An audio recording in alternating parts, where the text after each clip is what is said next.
Abertura, fundo azul. Linha branca horizontal se divide em duas e forma um quadrado que logo se desfaz. Círculo se divide horizontalmente em outros coloridos e se desfazem. No centro do círculo branco, reporta justiça. Viralizou nas redes sociais. Gente, eu não quero trabalhar de CLT. Ah, mas cadê os jovens desses Brasil? Eu não quero trabalhar de CLT, meu. Ninguém vai me obrigar, não. Puta aqui! Jovem foge de outro que segura uma carteira de trabalho. Os vídeos foram gravados por jovens com o discurso de que ter um emprego de carteira assinada significa fracasso. É como se a CLT, a consolidação das leis do trabalho, fosse um retrocesso, uma dinâmica arcaica de trabalho com pouca liberdade. É natural a gente encontrar Ricardo Feste, professor uma de Sociologia, nova UNB. geração que não queira, ter um tipo de emprego que ela olha os seus pais, um emprego precário, com pouca perspectiva de mudança ao longo da vida. Mas isso é um fenômeno também das redes sociais. Você pegar gente tão jovem, usando, é um fenômeno ideológico, inclusive. Eu acho que faz parte do contexto que nós vivemos do neoliberalismo, de um ataque aos direitos protetivos que são universais. Isso, infelizmente, tem atingido jovens, muito jovens, que nem sabem o que significa, de fato, CLT e os direitos do trabalho. Esse movimento de rejeição contra a CLT tem explicação. Muitos jovens preferem formas de trabalho alternativas. Por exemplo, trabalhar por conta própria, em plataformas online ou em regimes de contratos mais flexíveis. É uma tendência que entrou no pensamento das novas gerações que buscam por mais autonomia, flexibilidade de rotina e horário e a percepção de que fora da CLT é possível ganhar mais dinheiro. Há uma mudança nas últimas décadas, as novas gerações, se comparamos com as gerações dos nossos pais, avós, aquelas gerações do século XX, que valorizavam um emprego estável, uma carreira, isso mudou. Então tem uma mudança cultural importante. Esses jovens, é uma reivindicação, inclusive, da sociedade, querem maior flexibilidade, querem um emprego que exerça a criatividade, não querem ter um patrão, não querem ter uma jornada tão rígida de trabalho. Não à toa, o debate entre diminuição da jornada de trabalho, 80% dos jovens são favoráveis por diminuir a jornada de trabalho. As pessoas elas ficam Gebrim, com essa psicóloga. idealização e começam a achar que o estudar não é importante, que o se esforçar não é importante, e aí a pessoa ela cria uma fantasia mental que às vezes é bem difícil dela sair. A influenciadora Fabiana Sobrinho postou nas redes sociais a preocupação com a rejeição da CLT. O alerta veio depois de uma conversa com a filha de 12 anos e outros adolescentes. Seu medo de ser CLT é qual? Andar de ônibus todo dia. Vocês acham que esse CLT é isso? Pessoa Não. que pega a condução, que responde pra chefe? Muita gente, chefe, pessoa mandando. Vou bem falar o que ela falou pra mim, porque é o pensamento de alguns jovens. Eles acham que CLT é pobre. E é bom a gente dar nomes aos bois, porque a gente precisa esclarecer isso. Gente, CLT não é nada disso. Pelo contrário, CLT você tem direitos assegurados. Vocês, jovens, precisam saber a importância dos direitos trabalhistas. A carteira assinada não é o único caminho, nem ter salário fixo todo mês. Há muitos Alberto modelos de Balazeiro, trabalho. ministro do Pessoa Tribunal Superior jurídica, do Trabalho. freelancer, empreendedor, autônomo, trabalhador informal. Não importa. O ideal é fazer o que gosta, com vocação e propósito. Mas o que tem acontecido com os jovens, como ouvimos até agora, não é sobre isso. É desinformação. A informação que se tem na CLT é muito equivocada. Por quê? Primeiro, ela não engessa. O que a CLT faz é fixar direitos mínimos para quando se configurar uma relação de emprego. E esses direitos têm repercussão na vida das pessoas que as pessoas não imaginam. É estranho você ver uma criança, e você utilizar a palavra CLT, denominar uma outra criança como você é um CLT, como um bullying dentro da escola, a eficácia que tem tido essa propaganda contra a CLT. Mas de fundo tem uma propaganda contra os direitos do trabalho. Quando o jovem ele vai colocar essa idealização no dia a dia e na vida real, ela não ocorre, não bate o real e o ideal.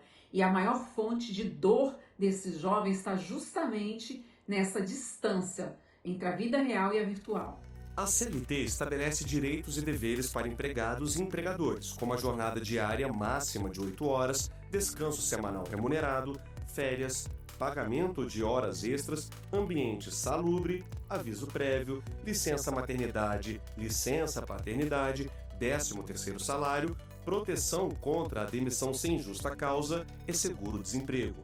A CLT foi um marco na história do direito do trabalho no Brasil. Para se ter uma ideia, a CLT, o ato inaugural da CLT foi no estádio São Januário.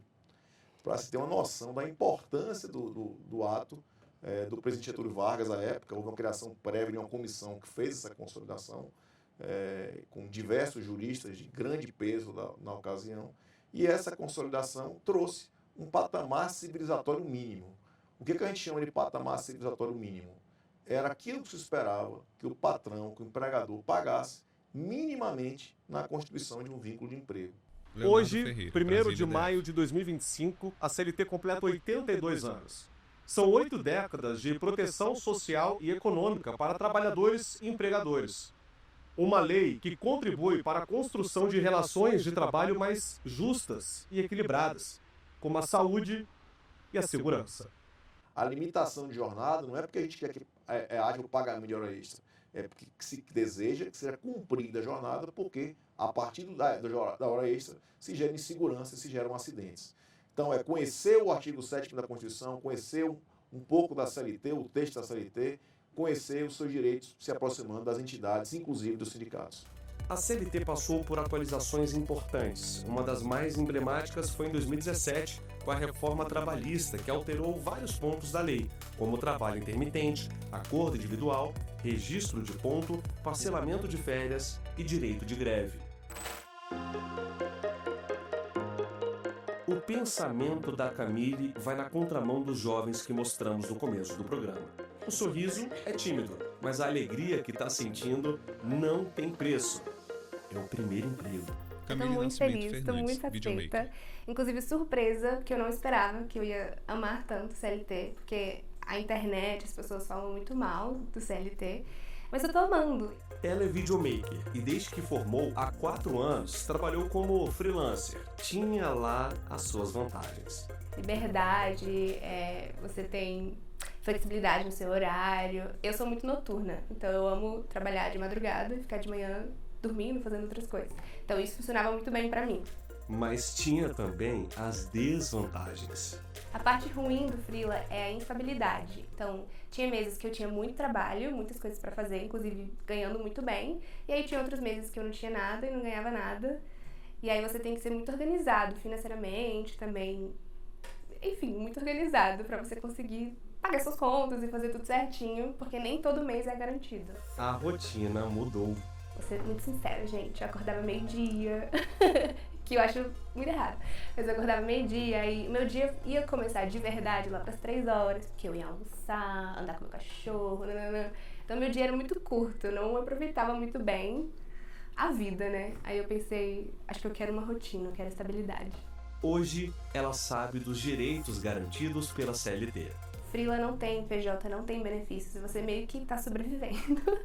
E no CLT não, você tá sobrevivendo também, mas você tá sendo mais cuidado, você tem seus direitos como brasileiro, como trabalhador, que são maravilhosos.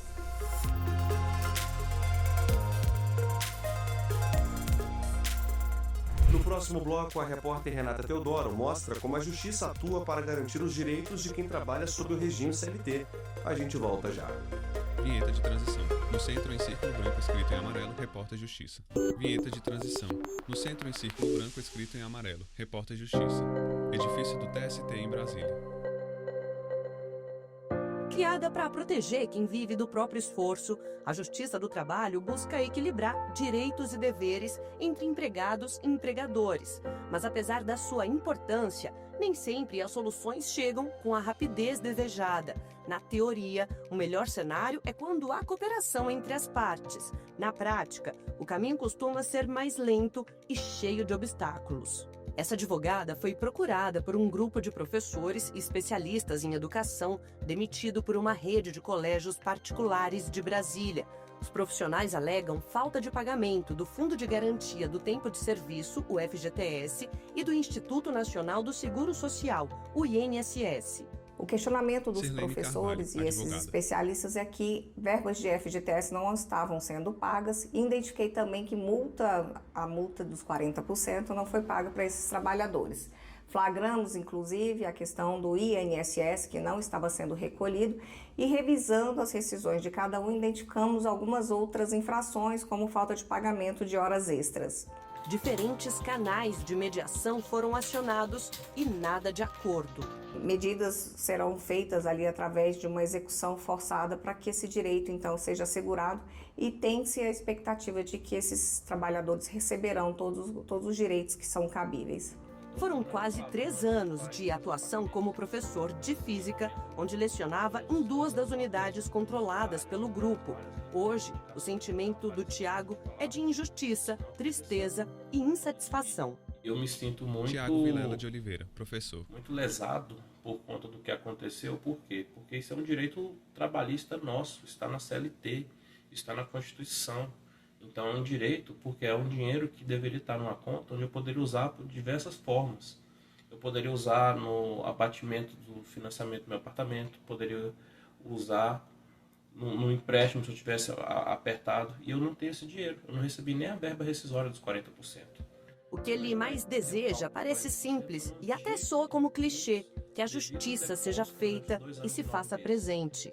Que eu consiga receber todas as verbas rescisórias. No caso, a multa dos 40%, eu tenho certeza que isso vai acontecer, mas eu queria que acontecesse o quanto antes. Exatamente porque eu me senti muito desrespeitado, exatamente porque isso é um direito do trabalhador, do profissional, de ter todas essas verbas sendo pagas mensalmente, todo dia 7 de cada mês, e a gente poder usar esse dinheiro da forma que a gente achar melhor.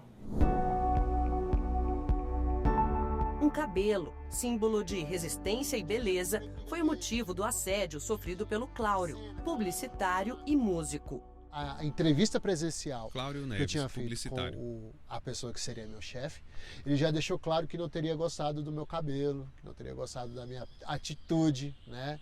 Acho que a atitude é usar um cabelo mais ou menos alto, de não usar cabelo baixinho, não usar cabelo não usar máquina zero, nem nada do tipo, não ser aquela coisa mais controlada. Ele conseguiu a vaga de revisor ortográfico numa empresa de turismo em Brasília. Acumulou outras 4 funções que não condiziam com o salário que ganhava. Mas o problema não foi o excesso de trabalho, e sim de cabelo. O estilo Black Power se tornou incômodo e Cláudio alvo de brincadeiras de mau gosto, chacota e bullying.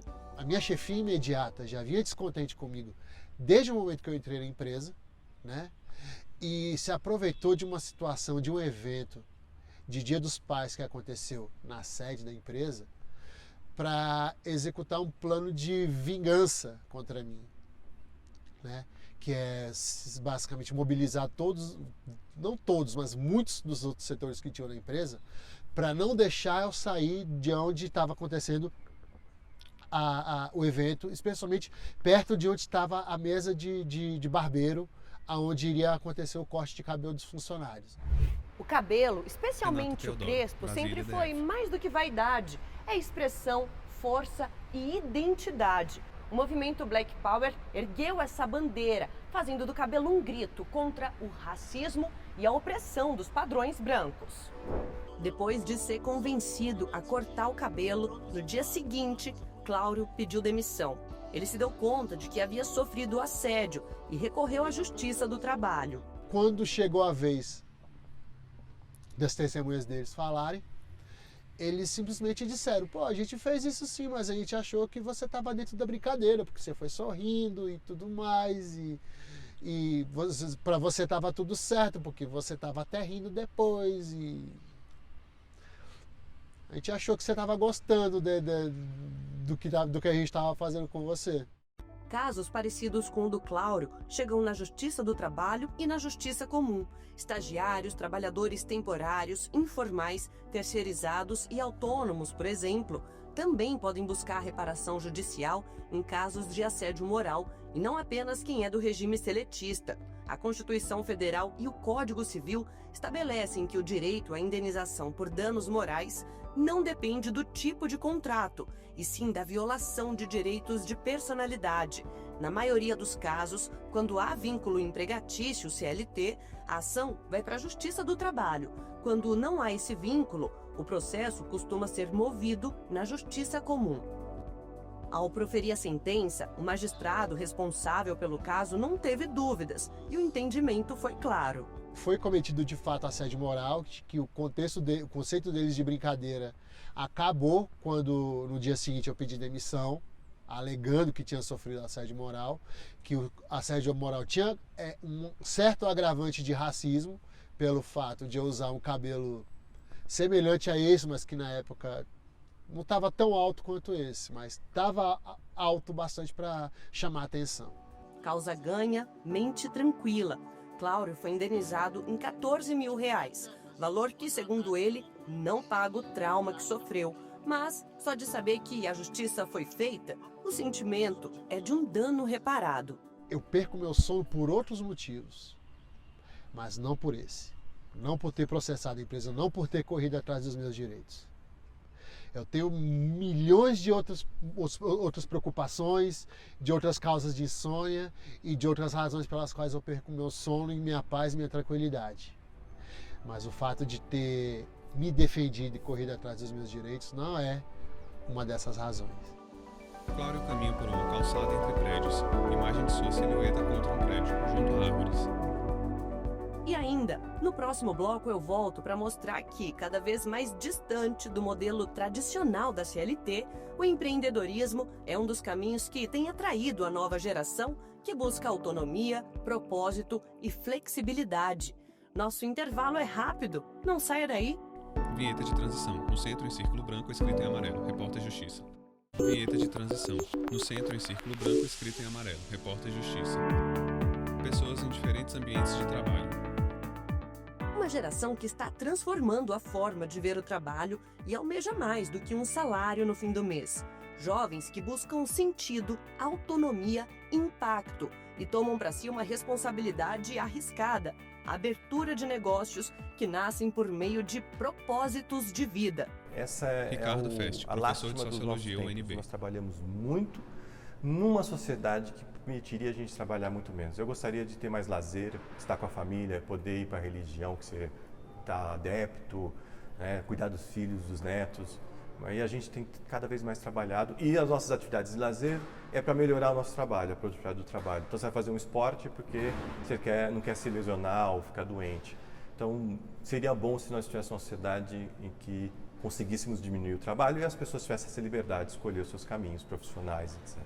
Uma pesquisa da Global Entrepreneurship Monitor, em parceria com o Sebrae, mostra que metade da população adulta no Brasil está envolvida com alguma atividade empreendedora ou tem planos de abrir um negócio nos próximos 3 anos. E os jovens, especialmente os de 18 a 34 anos, lideram esse movimento com entusiasmo e criatividade. Renata Você pode Teodoro, estar se Brasília, perguntando, mas o que é que mudou na cabeça dos jovens de hoje em dia?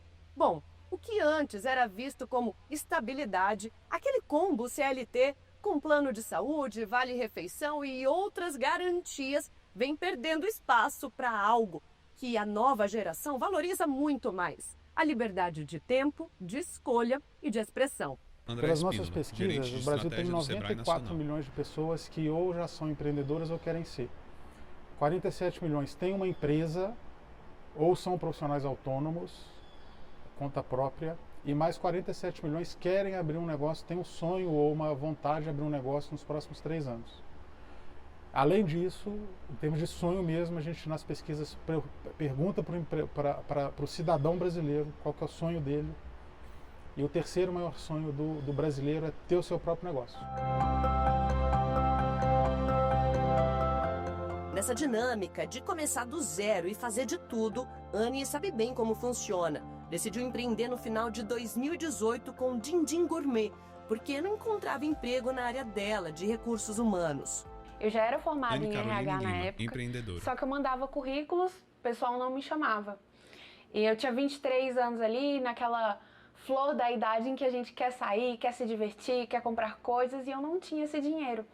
E em uma festa de noivado que eu fui, de uma grande amiga minha, ela tinha comprado os dindins gourmets e lá foi a primeira vez que eu provei um geladinho gourmet. Então, assim que eu vi o geladinho, me bateu o olho e falei, é isso, vou começar a vender os geladinhos gourmets também. juntou uns trocados e fez a primeira receita. Inovou com sabores inusitados, como coco com caramelo de pudim, bacon e creme de caramelo salgado. Além, claro, do carisma e do toque da energia nordestina. Pedi a ajuda da minha mãe para que nós duas juntas elaborássemos receitas para os din-dins. Então, assim que eu comprei o material e a gente tinha a nossa receita, fiz todas elas e já saí para vender na rua, ali no bairro onde eu morava. Também teve desafios com a parte burocrática, como a gestão financeira do negócio. Mas hoje já consegue fazer dessa aposta seu sustento de vida. Cresceu, se desenvolveu como empreendedora e dominou também o digital. Se mantém constante nas redes sociais, ensina receitas e revela alguns truques. Além de din-din, dá pra fazer torta também com isso aqui. Tortinha mesmo pra você vender, minha irmã. Então abre esse teu olho, viu? E uma das formas que eu faço isso é mostrando a minha rotina, mostrando os bastidores com os din-dins na produção, mostrando os perrengues que eu passo e também mostrando o conteúdo. Eu também gero conteúdo para outras redes sociais, em que eu ensino as pessoas a fazer receitas, dou dicas de empreendedorismo, conto um pouco mais da minha história, conto os erros, os acertos. Tudo isso faz com que as pessoas se conectem comigo e com a marca, fazendo com que eu venda mais. Por trás do sonho de ser dono do próprio negócio, está o desafio de ser o próprio chefe, aliás, um bom patrão. É o que a Marcela vive hoje. A empreendedora cultural decidiu abrir um negócio que faz sentido para ela e para o que ela acredita. Eu tive mais Marcela vontade Rossetti, empreendedora de construir cultural. um espaço meu em que eu pudesse garantir esses direitos do que realmente seguir nessa dinâmica em que eu sentia que eu não estava construindo algo relevante e com propósito para mim. Entre as experiências profissionais que teve, a CLT também esteve presente na vida da Marcela. Ela conta que foi feliz, realizada, mas queria ir além. Apesar da segurança da CLT, que eu valorizo e que eu acho muito importante, eu entendo também que é importante que eu construa, para mim, um projeto meu, em que eu possa também colocar as regras do jogo, né? De forma que as pessoas que estão junto ali de mim também consigam ter um equilíbrio entre vida e trabalho, né? Isso é algo que é muito importante. Ela tem se especializado com cursos e mentorias, só que no dia a dia se depara com várias questões que envolvem a abertura de um negócio. É definitivamente um universo novo e cheio de descobertas pelo caminho. É um desafio muito grande, é um desafio também... eu acho que todos os aspectos também burocráticos, legais, financeiros. Então é a primeira vez que eu estou me deparando de uma forma, nessa dimensão, assim, com a responsabilidade que você tem que ter ao criar um negócio também. Porque não é só a ideia, não é só o criativo, mas a gente está lidando com a vida das pessoas, né? É um espaço onde as pessoas vão trabalhar, é o espaço onde eu vou trabalhar. Então, isso está exigindo uma preparação muito grande mesmo. Gerente de estratégia do Sebrae Nacional, André fala que, para essa etapa inicial, é preciso estar capacitado no geral, ser o famoso faz tudo. Você tem que estar muito bem sentado nas necessidades que você tem para abrir um negócio, entender seu mercado, se entender como empreendedor, entender o que é necessário para abrir um negócio e principalmente o que é necessário para você desenvolver esse negócio. Aprender um pouco de tudo a cada dia, nunca parar de aprender, nunca parar de se aperfeiçoar até que você consiga contratar ou se associar com pessoas que vão dividir com você os desafios e você possa focar, nichar cada vez mais no que você realmente é melhor ali naquela empresa. Para que o sonho do próprio negócio dure mais que a empolgação, o preparo, a resiliência e o planejamento financeiro são fundamentais. Marcela deu uma sorte danada, porque além de contar com o apoio da família, em especial do pai, que está acompanhando todo o projeto de pertinho, ele ainda carrega a experiência do Sebrae, onde atuou por mais de 25 anos. E é nítido que o cuidado entre os dois é recíproco. Desde o início, Marcelo Lima eu Costa, acreditei que era uma oportunidade, né? Apesar de saber que é difícil, mas eu sabia que ela, eu tenho quase que certeza que ela tem as características para tocar, né? Ela tem habilidades humanas de lidar com pessoas e tudo mais. Lidar com o pai é mais difícil um pouco, mas com as outras pessoas ela tem essa habilidade assim, inata, sabe? Como a mãe também tem, como eu também tenho. Então ela tem essas características. O empreendimento está em reforma, mas logo ganhará corpo, cara e cor. Daqui a algum tempo, ela já sabe direitinho como quer ver esse sonho acontecendo. Eu imagino a Glória como esse espaço realmente de troca, de construção, de liberdade e de autonomia também para as pessoas que estão construindo esse espaço. Então, eu imagino a Glória realmente como esse espaço vibrante, criativo, diverso e um lugar em que a cultura e as pessoas sejam valorizadas.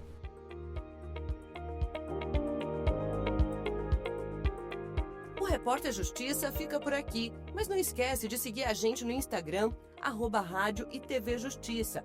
E se perdeu algum detalhe ou quer rever a reportagem, corre lá no YouTube, o canal é o mesmo. Até a próxima! Créditos finais, produção, Judite Aragão. Assistente de produção, Carlos Eduardo Pereira. Reportagem, Leonardo Ferreira e Renata Teodoro. Edição de texto, Leonardo Ferreira. Edição de pós-produção, Thiago Lopes. Cabelo e maquiagem, Liliana Brandão. Cinegrafia, Lázaro Filho, Harry Góes e Adilson Moraes. Assistência técnica, Kleber Leite e Thiago Mesquita. Videografismo, Lucas Matias. Núcleo de programação, Rosa Base. Núcleo técnico, Fábio Guedes. Núcleo de produção de programas, Flávia Soledade. Gerência da gestão de conteúdo, Viviane Anag. Coordenadoria de gestão da TV Rádio Justiça, Denilson Moraes. Secretaria de Comunicação Social, Mariana Oliveira.